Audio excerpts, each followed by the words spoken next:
New LA Kings GM Ken Holland gives us some details on what the Kings are trying to do ahead of the NHL Draft and free agency. That and more on this edition of Locked On LA Kings.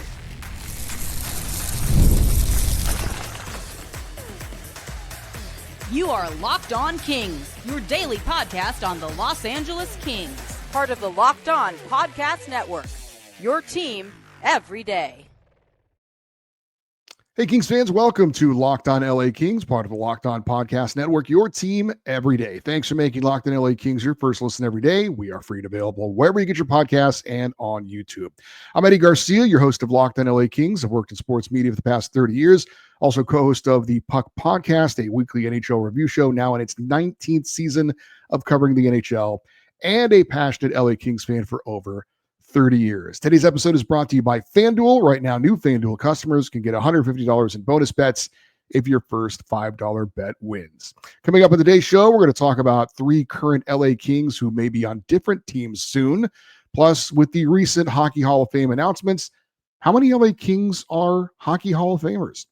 But we are just 2 days away from the NHL Draft here in Los Angeles and just 6 days away from the start of free agency. The Kings have yet to make a signing or a trade involving anyone on last year's NHL roster yet. Kings GM Ken Holland held a press conference on Wednesday and had some interesting things to say. So let's get right into what he had to say. And we'll start with the Kings' most pressing internal issue, and that is the status of their top defenseman from a year ago, unrestricted free agent Vladislav Gavrikov. Holland was asked if Gavrikov was at the top of his to-do list right now. His reply was that defense was at the top of his to-do list, and later said that defense is the number one priority to address between now and Tuesday. He revealed that former GM Rob Blake made an offer to Vladislav Gavrikov that was not accepted. Holland said that he extended that offer, adding more years to it, and that Gavrikov has still not re-signed with the team. Holland added that it could come down to the wire when it comes to re-signing Vladislav Gavrikov. Holland also confirmed that trading Gavrikov's rights before Tuesday was a possibility. That would mean the Kings would get some form of compensation in exchange for giving a team an exclusive window to negotiate with Gavrikov before other teams can talk to him on Tuesday. Holland said if he can't re-sign Gavrikov, he will have to sign a couple of defensemen. Now, I've said all along, I thought Vladislav Gavrikov was going to see what he was worth on the open market, and I don't blame him one bit. He and Aaron Ekblad of the Florida Panthers are clearly the two most sought-after defensemen in free agency coming up this season. Gavrikov is likely never going to be in this position again. He's 28 years old. He's coming off his best year as a pro, and he's earned the right to see what he's worth. And it's, going to be probably, I'm sure, the best contract he's going to ever get in his NHL career. So it doesn't mean he doesn't like LA. It doesn't mean the Kings haven't made him a fair offer.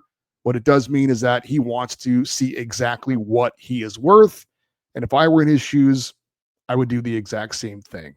Now, we've talked about it before, with the Kings having $21.7 million in change in cap space, according to puckpedia.com, which is a nice amount. They need to know what is going to happen with Gavrikov before moving forward. Ken Holland has a time frame in mind where the Kings are going to need to figure out what is their best last offer to Gavrikov. And if he doesn't accept that, it's time to move on to plan B. Now, Holland said on Wednesday that he's been working the phones and has had, quote, tons of talk with teams about trades, end quote. I think he's trying to get a read here on what else is possibly available should Gavrikov not re-sign with the Kings. And once there is clarification of that, him signing with someone else, or the Kings decide they've made their best offer and it's time to move on, then Ken Holland can act on all those phone calls he's made and the information he's received as far as who's available and what will it possibly take to get them. Holland said that making trades, quote, there will be lots of trades. Will the LA Kings be a part of it? Possibly, possibly not, end quote. I don't think he was trying to be vague or evasive. I think the translation is it all depends on what Vladislav Gavrikov does. If he resigns with the Kings, then the Kings may not have to be as active as they would otherwise. If he does leave, then obviously there's some holes to fill and there's moves to be made. So Gavrikov is the biggest domino that needs to fall for the LA Kings. There's obviously other things to address as well. I did think the most interesting moment of the press conference that Ken Holland had on Wednesday was he was asked, is he not interested in signing a player worth $13 million?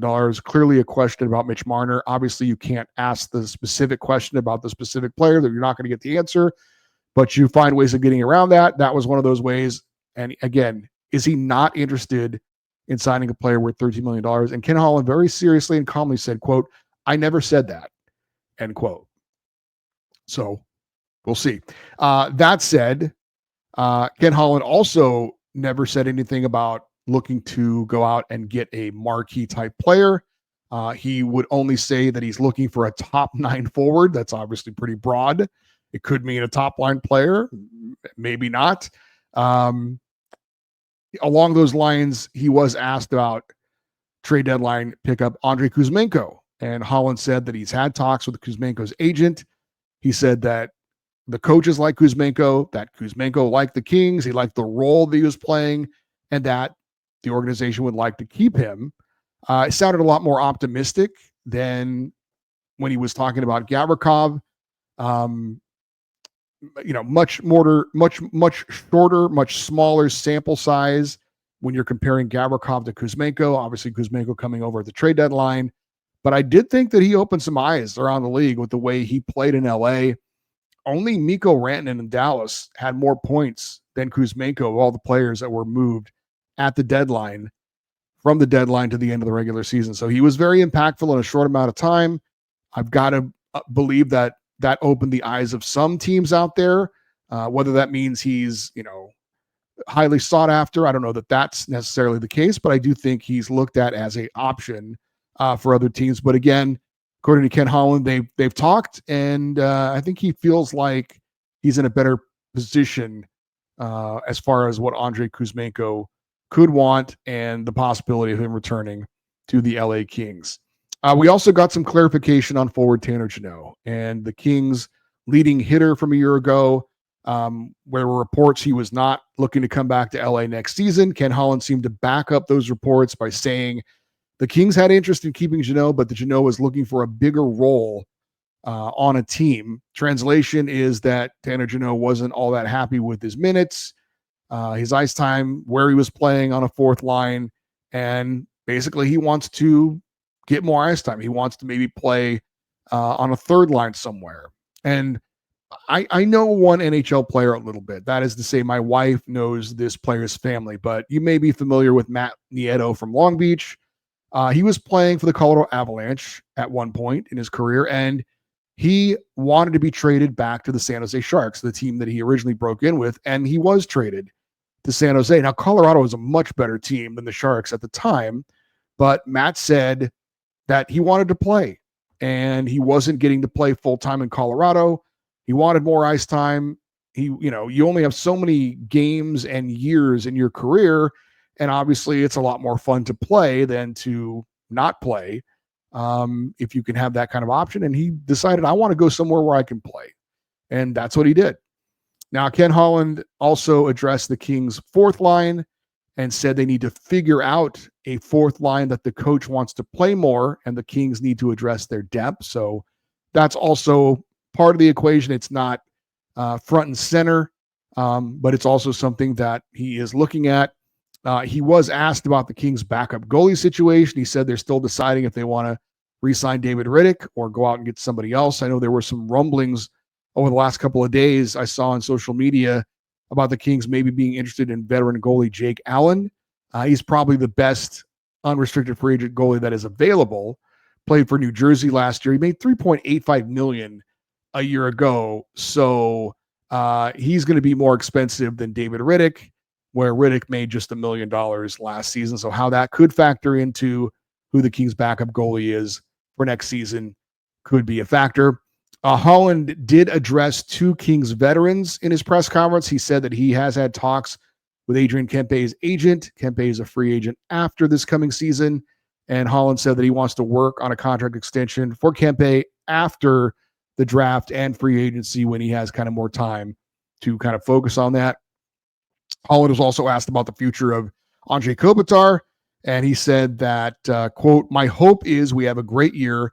Kopi's having fun, and he wants to stay with it," end quote. Holland said that he would let the Kings captain enjoy his summer, and once he comes back for training camp and gets going, they'll then have a discussion about Andre Kopitar's future. So some interesting comments from Ken Holland. Certainly most interesting and not surprising. Vladislav Gavrikov is still the number one priority, which we pretty much knew was the case all along. And once that gets sorted out, then he can get down to work and see about either replacing Gavrikov, or if Gavrikov's resigned, then working on other areas to address with the LA Kings. But Vladislav Gavrikov either resigning with the Kings or finding his replacement will be a priority for the Kings going forward here in the next week or so. Now, if the Kings do make a trade, who could we be saying goodbye to? That's next on Locked On LA Kings, your team every day.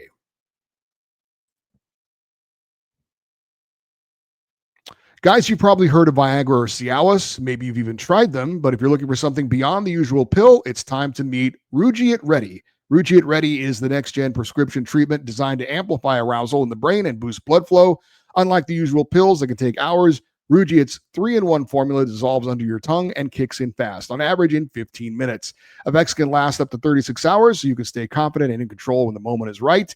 If traditional options haven't worked, Rugiet might be the answer. Over 150,000 men have already made the switch, and it's completely online. Rugiet connects you with a board-certified doctor and ships your treatment discreetly to your door. You can even read real customer reviews on their site. It helps a lot of people feel more confident and present in the moment. Head to Rugiet.com/LockedOnNHL and use the code LockedOnNHL to get 50% off. That's Rugiet, RUGIET.com/LockedOnNHL, and use the promo code LockedOnNHL for 15% off.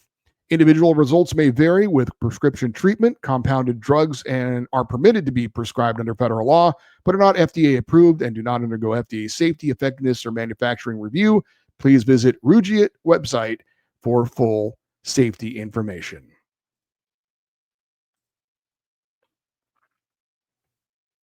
All right, if the LA Kings do in fact make a trade in the next week or so, who is most likely to go? And one name that keeps coming up is defenseman Jordan Spence. He just finished his second full season in the NHL with the LA Kings, posted 4 goals and 28 points last season. He averaged 16 minutes and 47 seconds of ice time in the regular season.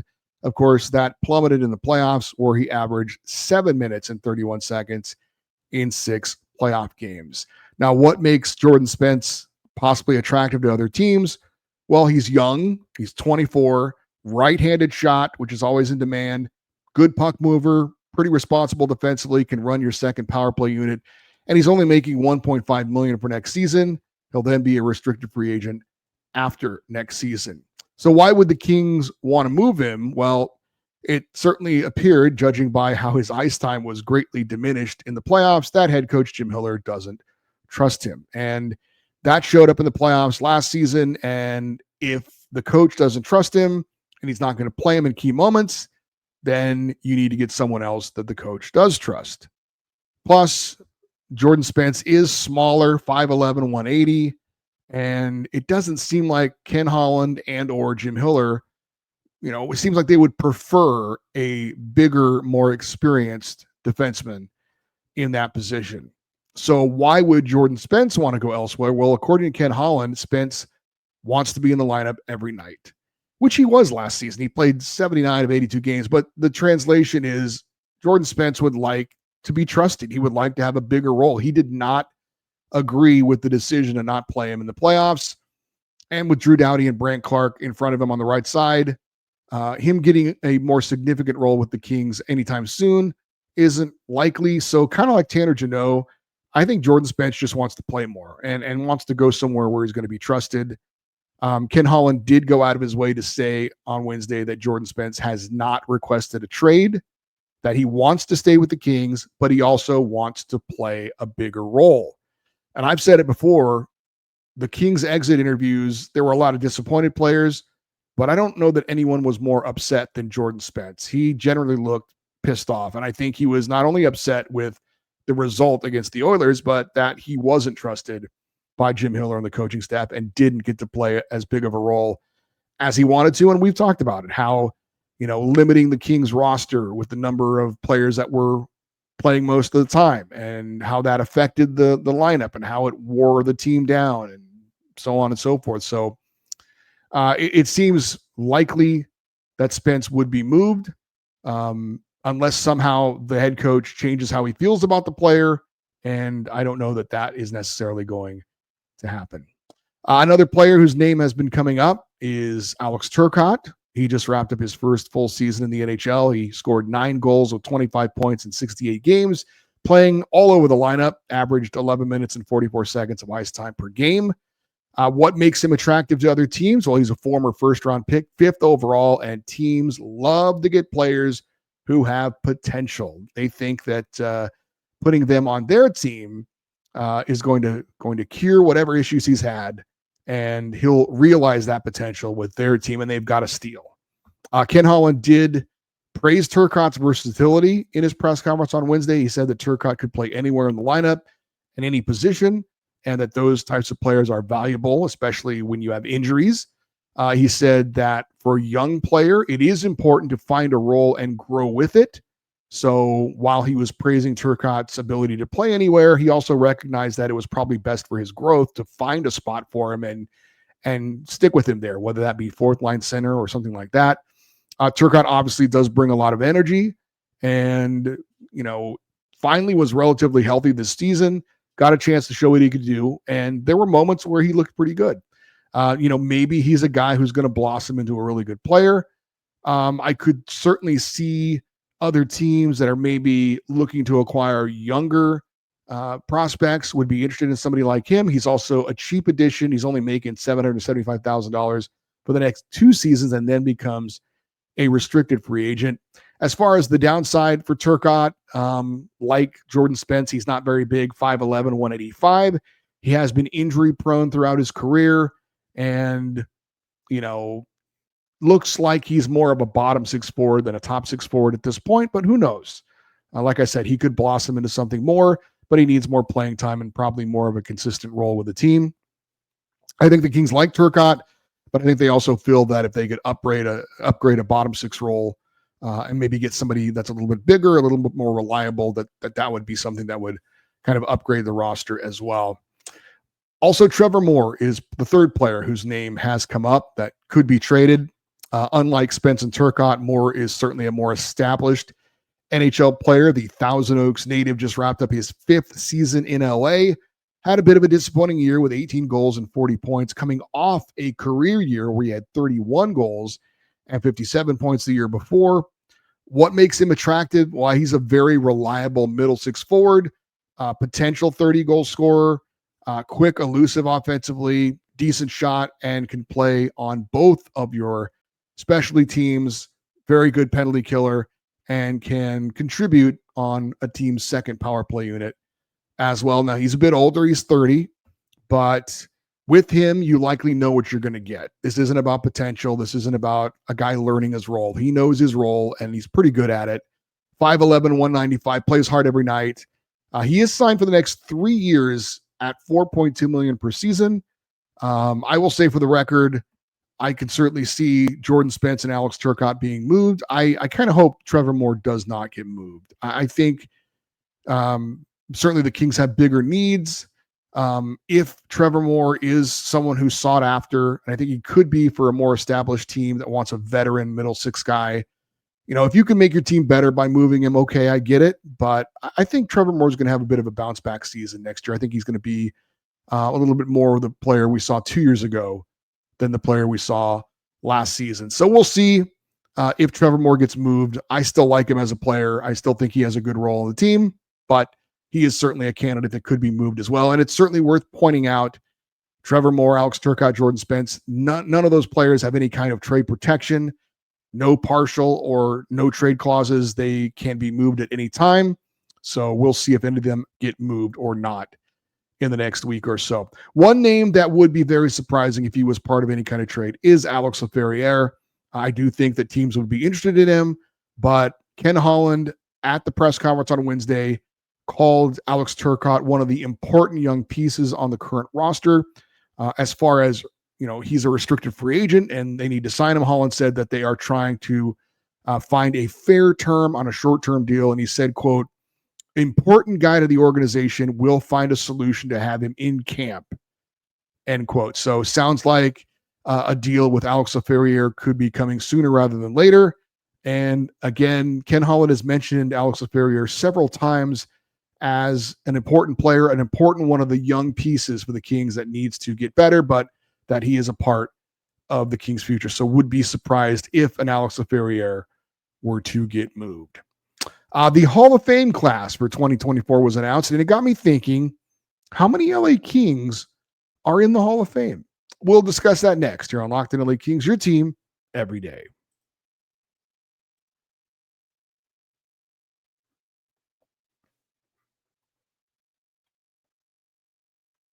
The Hockey Hall of Fame announced its new inductees for 2025. 4 NHL players are going into the Hall.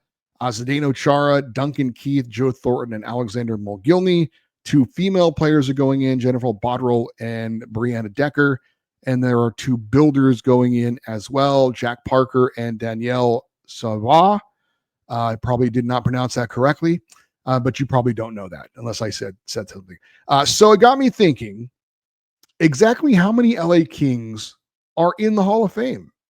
I don't know the number off the top of my head, but there are some obvious ones. If you asked me who are LA Kings Hall of Famers, certainly Marcel Dion would come to mind.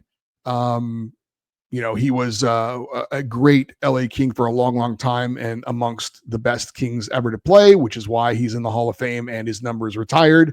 Certainly Luc Robitaille is a name you immediately think of. Drafted by the Kings, played the majority of his over 1,000 games in a Kings uniform, one of the greatest left wingers in the history of the NHL. Defenseman Rob Blake certainly is on that list. Norris Trophy winner for the Kings. I think the only Norris Trophy winner ever for a Los Angeles King. And then you've got goalie Rogie Vachon, who didn't play his entire career in LA. He had a pretty good run in Montreal as well. But he did play the majority of his career, or the most games that he played with any team was with the LA Kings. And then you could toss in the fact that he was a former Kings general manager. And I think the Kings can certainly claim Rogie Vachon as an LA Kings Hall of Famer. Now, there's 3 other players that aren't in the Hall of Fame yet because they're still playing, but they are slam dunk Hall of Famers: Anze Kopitar, Drew Doughty, Jonathan Quick. First ballot Hall of Famers, no question about it. So there were other Hall of Famers, though, that I did a little research on that did play for the LA Kings, but they didn't play very long with the LA Kings. And I don't think the Kings can claim them as Hall of Famers. For example, forward Jarome Iginla is a Hall of Famer and a no doubt Hall of Famer. And he was one of my favorite NHL players who didn't play most of his career for the Kings. I liked him when he was with the Flames. I just thought he was a player that could do a little bit of everything. Just a fun player to watch. He'd fight, he'd hit, he'd score. I was a big Jarome Iginla fan. So I was pretty thrilled when he was traded to the LA Kings in the final season of his NHL career. But he only played 19 games in a Kings uniform. So yeah, the LA Kings can't claim Jarome Iginla as a Hall of Famer. He barely played for the Kings. He was on the team. I don't believe that if you play one game for a team and you go to the Hall of Fame, that team can claim you as a Hall of Famer for their team. Another guy who fits that description is goalie Grant Fuhrer. He's a Hall of Famer, won a lot of Stanley Cups with the Edmonton Oilers, but played later in his career very briefly with the LA Kings during the 1994-95 season. He had a record with the Kings of 1-7-3. So he's not on the list of LA Kings Hall of Famers, even though he played briefly with the Kings. Jeremy Roenick is a Hall of Famer. 58 games with the LA Kings in the 2005-06 season. That's not a Kings Hall of Famer either. A couple other guys, Dick Duff. I'll be honest with you, that was before my time, but this is a guy who played over 1,000 NHL games.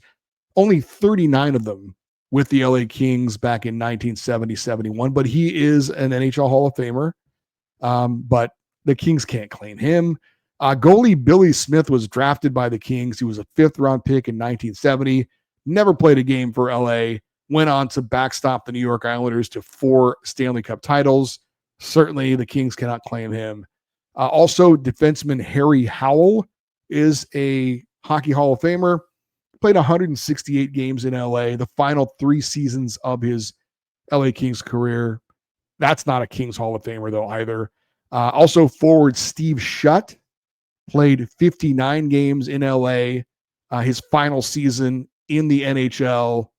He's in the Hall of Fame, but not for what he did with the LA Kings. An interesting one is Bob Pulford. Now, he's in the Hockey Hall of Fame. Played 132 games with the Kings. It was the last 2 years of his playing career. But he would go on to be the LA Kings head coach for 5 seasons, and he is the only LA Kings head coach to win the Jack Adams Award as Coach of the Year. He did it in 1974-75. So I'm actually inclined to if the Kings wanted to claim him as a Hall of Famer, because he did play a couple of years with the Kings and then he coached them for several seasons, I think I'd be okay if the Kings wanted to say Bob Pulford was a Kings Hall of Famer.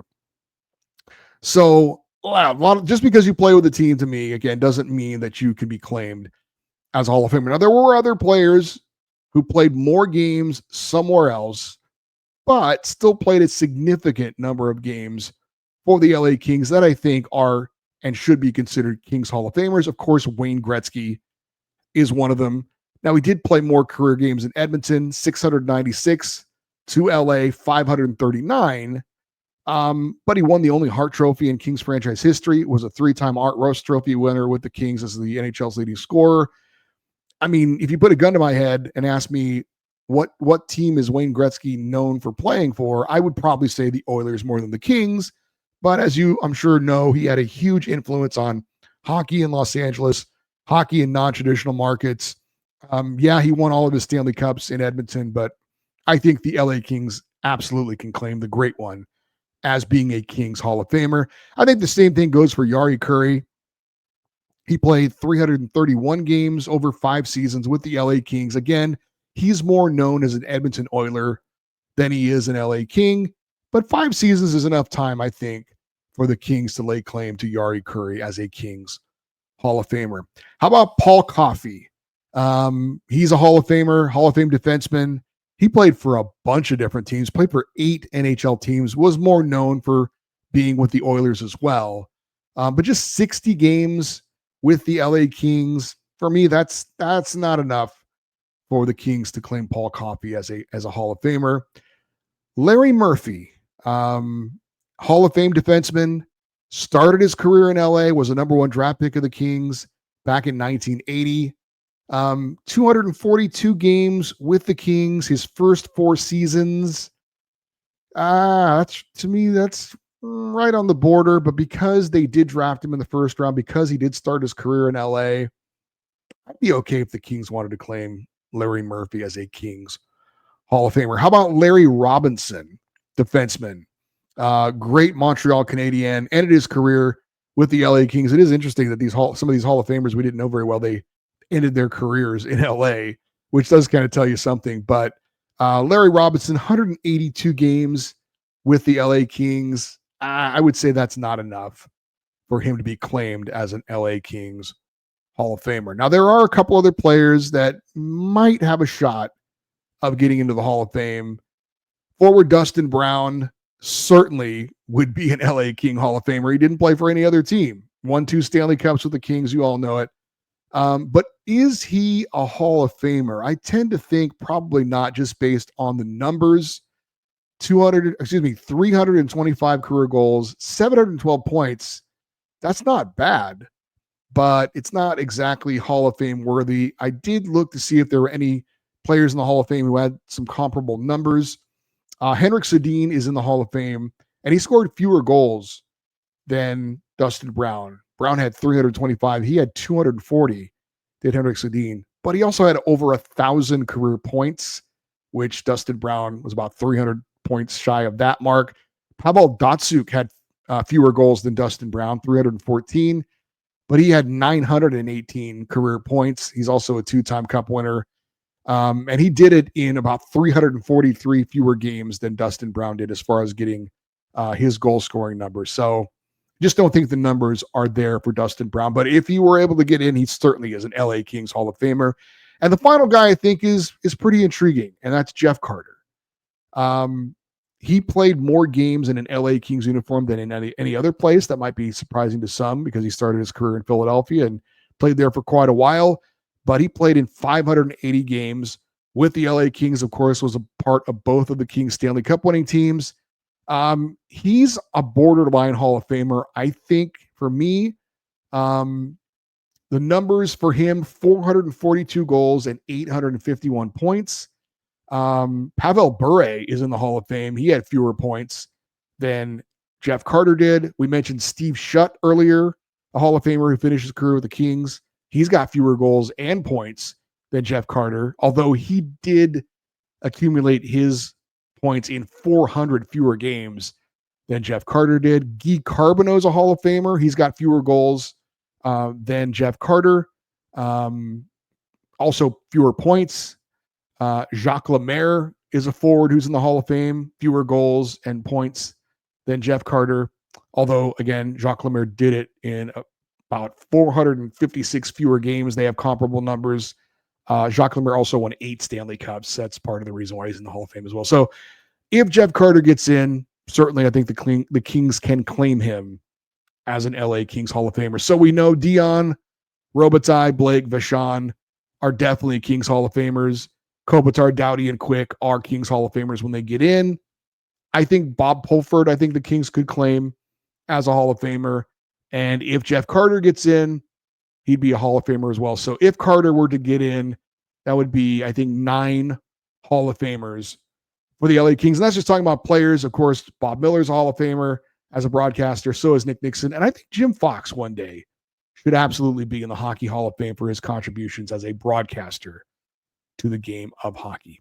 So anyway, that got me thinking this week about the Hockey Hall of Fame inductees. Who are LA Kings that are Hall of Famers? That's my list of LA Kings who are Hall of Famers. Also, should have mentioned Gretzky and Yari Curry, I think, are in there as well, with Dion, Robitaille, Blake, Vachon, and then one day Quick, Kopitar, and Drew Doughty. All right, for you everydayers, those who listen to watch Locked On LA Kings every day, coming up in our next show, it is our final NHL draft preview.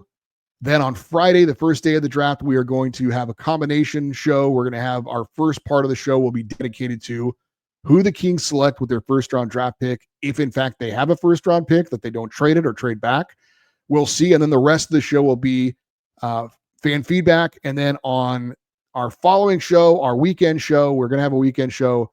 We will recap the remaining picks for the LA Kings in the draft, and then have the rest, our part 2 of our fan feedback show as well. So busy couple of days coming up here on Locked On LA Kings. And also with the draft coming up, I'll be covering the draft in person. I'll be out there for both days.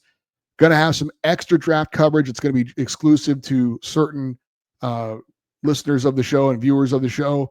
If you're interested in getting some of that extra coverage, send me an email, lakingsextra@gmail.com, lakingsextra@gmail.com. If you want to get an email in for the feedback show, it's the same email as we've always had, lockedoneddie@gmail.com, EDDIE for the fan feedback show. If you're watching on YouTube, love for you to leave your comments. Also, stay interactive with the show on social media, X, Twitter, Instagram, TikTok. We're at Locked On LA Kings. I'm Eddie Garcia. Thanks for listening and watching this episode of Locked On LA Kings, part of the Locked On Podcast Network, your team every day.